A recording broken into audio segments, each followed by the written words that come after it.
সবসময় এই সংগঠনের যত নির্বাচন হয়েছে এর আগে সবসময় খুবই শান্তিপূর্ণ এবং একটা আনন্দ ঘন পরিবেশের ভেতর দিয়েই নির্বাচন হয়।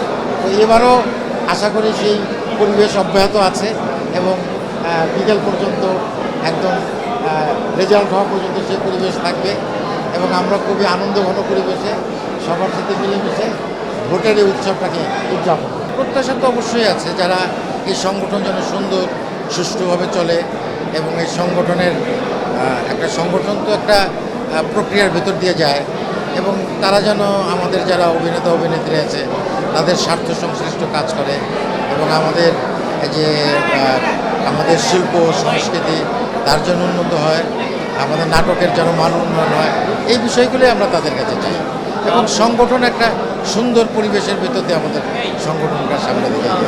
আমরা মানে অভিনেতাদের কাছ থেকে যেসব অভিযোগ শুনছি তারা তাদের সম্মান এটা পর্যন্ত পায় না। এটা তো অন্য ইস্যু আসলে, এটা আসলে আজকে ইলেকশনের দিনেই আলোচনা, এটা অন্য একটা আলোচনায় টেবিলে বসে এটা দীর্ঘ আলোচনা করা যাবে, এটা আসলে আজকের আলোচনা না।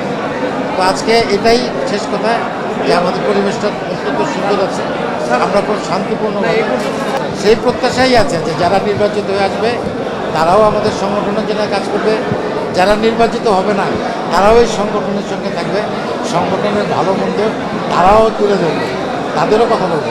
এমন তো না যে নির্বাচন থেকে যে হেরে যাবে সে আর এই সংগঠনে থাকবে, সেও একজন সংগঠনের সাধারণ সদস্য।